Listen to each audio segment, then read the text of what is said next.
Akala po ng iba, pera nila ang PDAF na pwedeng gastusin kung paano nila gusto. Pero mali po ito. Pera ng bayan ang pinag-uusapan dito at sa bayan dapat at hindi sa ilang gahaman lamang ang pakinabang nito. Filipinos have long suffered from political incompetence when it comes to taxation. An agency that supposedly exists to improve the quality of lives of its people has been notorious for doing just the opposite since Marcos's time. In the past 3 decades, the government's inefficiency and lack of transparency have been the source of outrage of the masses. Filipinos pay a large portion of their income to the government for services that neither benefits them nor improves their quality of living. What's more is the misuse of the people's money that irritates Filipinos the most. The large scale of corruption in the country, from the local government units, businessmen, to the presidents themselves. I recognize that making any such call was a lapse in judgment. I am sorry. When you talk about taxation, it's actually, there's the individual taxation where the taxpayers, individual taxpayers are the one paying the government. And there's also the corporate taxation, which is the companies, the FMCGs, for instance, all the corporations that are paying the government. So that in itself, and of course there are different types of taxes in the country. So you can have income taxes, you can have excise taxes, you can even have taxes for different types of transactions. So all of these comprise, the taxation in the country. And of course, different government entities also collect taxes. So you have the Bureau of Internal Revenue, you have the Bureau of Customs, you have specific agencies within the BIR, like the LTAD, or the Large Taxpayers Division of the Philippines, that focuses on taxation for the top 5,000 corporations. If you're going to understand the concept of tax, you have to understand how much you're supposed to be deducted in your salaries. So if your salaries are like 6,000, 7,000, 10,000, understand that 30 to 40% of that will be deducted. Benefits and tax. Okay? So they always kind of cut it into 2 categories, benefits and tax. Because government benefits include SSS, PhilHealth, Pag-ibig, right? And then the other one, the big chunk, is actually the tax. When you understand the concept, it's not really taxation as just a deduction. It's supposed to be a benefit also. Because the government uses that tax to be able to build infrastructures, education, build up education, create work, opportunities. Lahat yan supposedly has to help people. Even the roads that you're using, it's also taxing. But the thing is, with taxation now, a lot of people don't understand where it's going. And a lot of people don't understand that a minimal amount of that is actually just being used. The rest, we don't know. So, is there transparency? No, there isn't, no? Kung magkano i-impose mo na tax sa mga yan, wala kaming pwedeng gawin kundi magbayad ng tax na yun. So, instead of being able to generate new money for the economy in the form of investment, savings, or whatnot, wala. Napupunta sa gobyerno. Saan ginagamit ng gobyerno? It's either napupunta dun sa mga mayayaman na in power na sobrang mali ang gamit ng resources na nasa kanila, or dun sa mga nasa kabilang end ng spectrum in the form of subsidies. I'm not saying subsidies are evil, on the contrary. It just has to be it would be a very technical economic discussion if you go to the cost-benefit analysis of subsidies in an economy. Pero ang point ko lang doon, ang unfair. I'm in the middle class. And I can only do so much as complain on my blog, complain on Facebook, on Twitter, Alam mo yun? After that, what? And that's the reason why I'm in law school. Diba? Kasi I want to be able to be in a position that I can say, hey, that's wrong. Diba? Ng mga serbisyo na dapat ay matagal na nating tinatamasa.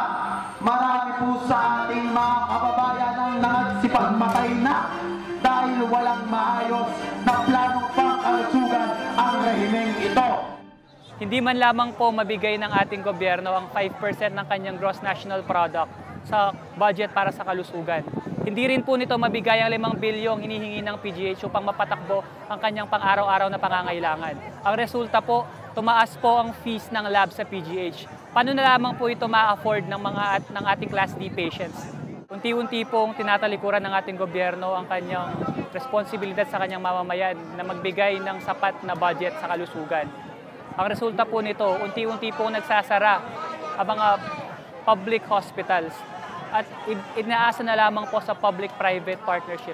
Ano po ba ang mangyayari kapag iniasa po sa public-private partnership? Opo, gaganda ang mga pasilidad.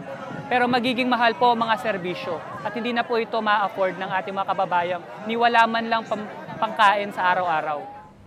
Because if the money don't go to the hospitals, because the hospital, they say, well, the hospitals is for free. But the hospitals, and then if you get an injection or you get medicines, you must pay. The only free is the service, I say, the service of the doctor, because the doctor is paid by the government. But you can compare the general hospital in Manila with the San Luke's hospital or medical center in Makati, because it's very different. I say people pay for nothing. The government, they don't give the revenues again to the people, not directly to the people. I say to improve the life of the people. That is the problem. A lot of people say na taxes are bad. No. Taxes, I will quote jurisprudence here. Taxes are what we pay for civilized society. If you would review the 1987 Constitution, there's only one statement regarding tax. Congress shall evolve a progressive system of taxation. It does not tell them na bawal ang regressive taxes such as sales taxes or VAT. It only tells them to evolve a system.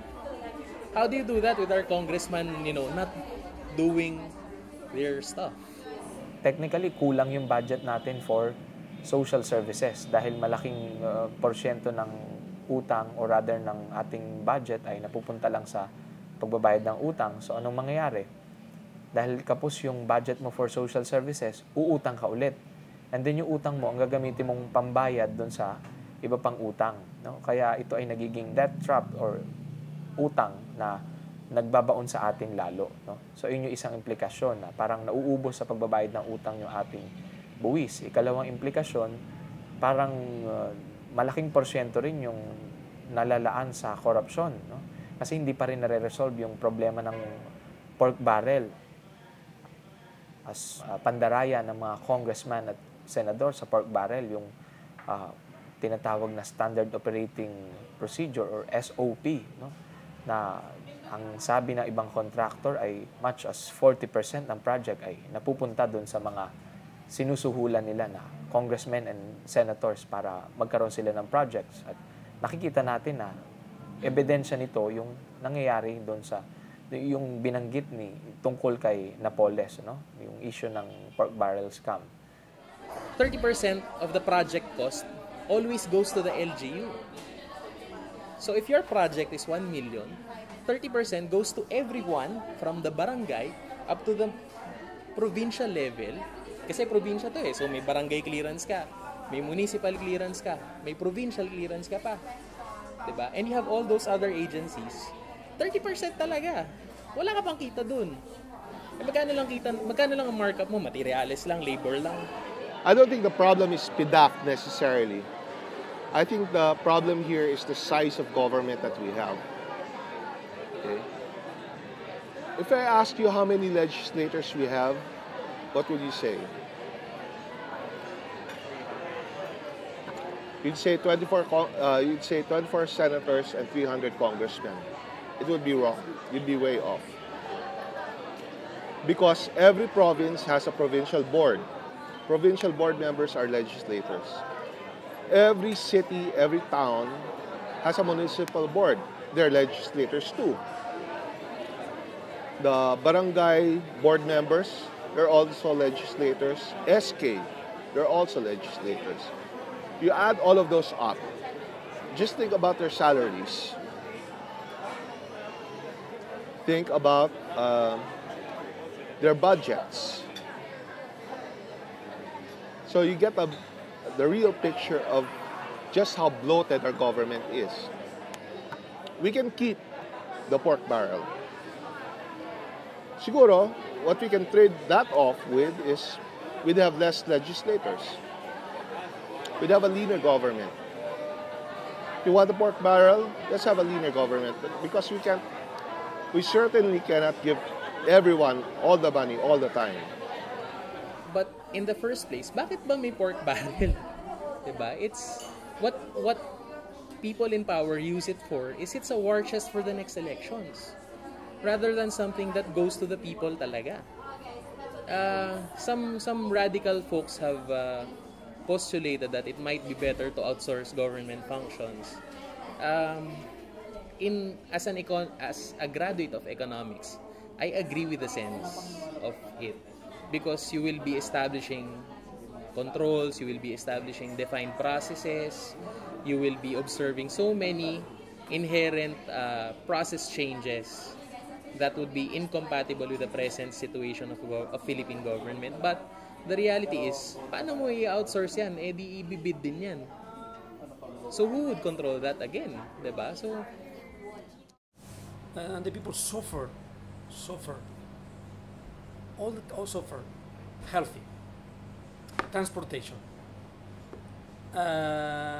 education, and quality of life. This is the most important thing for the people. They don't need any more. I think then I ask me, why the taxes, why the money the government take it from the middle class and for the worker class, they don't go directly to the people who really invest in the government. Because it's not possible that the senators, I know senators, they can spend 100,000 pesos in one night, eating in, I don't know, in a very nice restaurant, in a very nice luxury restaurant, I don't know. You will find there businessman, congressman, and senator. Why a senator, with the salary they have, how he expend 50,000 one night for lunch and for dinner? For where is taking that money?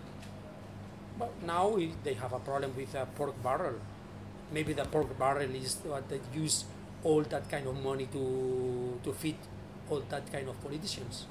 And that is the bigger problem. Because I love Filipinos. And I love the Filipinos. I say also to my friends, Pinoys, sorry, you don't deserve that kind of government. You don't deserve that kind of politicians. Ang lupang pinanggalingan ko'y may bahid ng dugo. May mga lorong di makalipad, nasa hawlang ginto.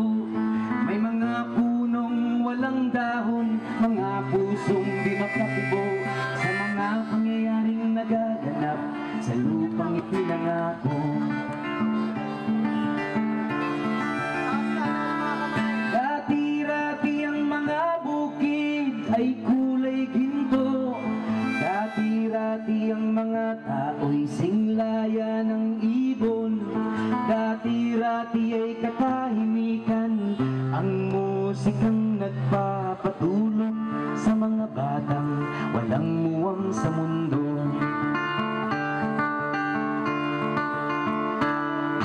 Ngayon ang lupang ipinangako ay nagsusumamo.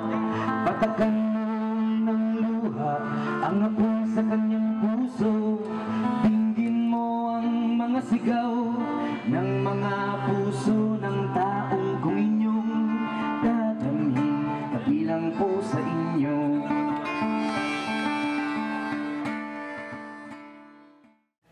the long run, naubos ang pera natin pero walang kinapupuntahan, no? Kaya lalong nawawalan ng tiwala sa sistema yung mga tao. So ang long-term implication, pag nawalan na talaga ng tiwala ang tao sa system dahil sa hindi magandang paggamit sa buwis, baka hindi na sila maniwala sa gobyerno. Humanap sila na ibang paraan na mapalitan yung gobyerno. Pwedeng magkaroon ng revolution or social upheaval na iwa-wipe out yung old system in favor of a new one. Hindi habang panahon ng pagtitiis sa kanilang panloloko. Hindi habang panahon ay panahon ng kagutuman at kawalang pag-asa. May panahon at darating ang araw, magtatagumpay ang taong bayan. Ibabagsak ang bulok na sistemang umiiral. Kaya po ng sigaw ni na Bonifacio noon at ng mga nauna nating mga bayani. Revolusyon ang sagot sa problema ng taong bayan ngayon. I don't advocate revolution in any means. Pero sometimes it makes you wonder, what if magkaroon bigla ng Arab Spring na revolution dito? Alam mo 'yon. The problem with the Filipino psyche kasi we're very matiisin. And we typically look for something fun. Alam mo 'yon, magpapatawa na lang tayo sa sarili natin. And maybe that's not a good thing for us in the sense na, people in power take advantage. Yun lang. It's the people in power who may have to be replaced. But on the flip side, baka naman kasi kailangan change of mindset lang din tayo. I think the problem here is emphasis. We have the wrong emphasis on things. Since the Cory administration, we've had a lot of programs that are pro-poor. The poor has been the justification for a lot of things, meaning that we're plunking all of the billions of pesos into programs that are supposed to eradicate poverty.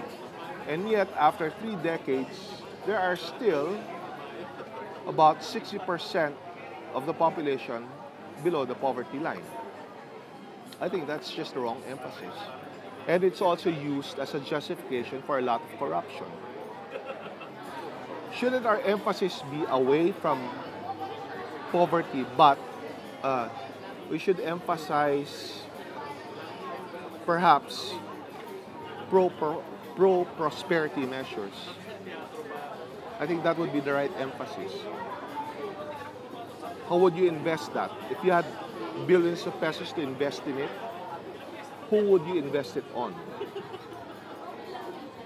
It won't be the poor who hasn't learned how to handle money.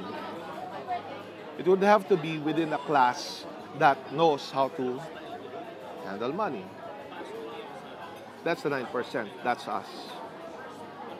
What are we getting? We're getting nothing. Pero kailangan ng middle class na sumama sa masa, sa ordinaryong tao. Dahil sila yung majority. So kung gusto ng middle class na may mangyari sa kahilingan nila, sa mga demand nila sa gobyerno, sa kagustuhan nila na magkaroon ng good governance, etc., kailangan ilahok nila, isama nila yung lakas nila sa lakas ng ordinaryong tao. Kasi may strength talaga yung numbers.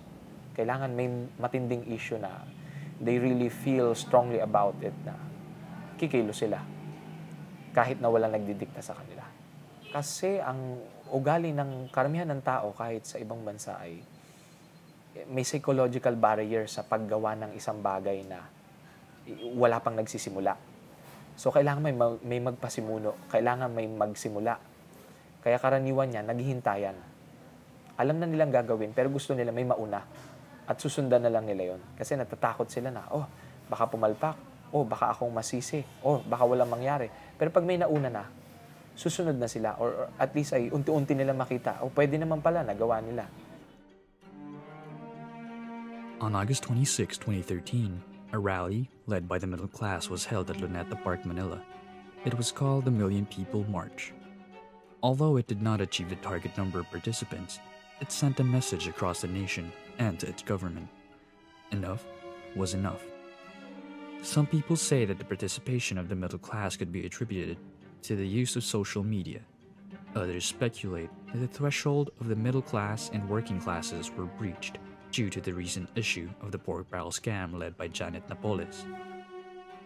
Whichever of the theories are correct, one thing is made clear by the recent events unfolding in the country, that the Filipino people will no longer be found sitting down, while its hard-earned tax money goes wasting away. They will be waiting at the gates, watching closely for justice.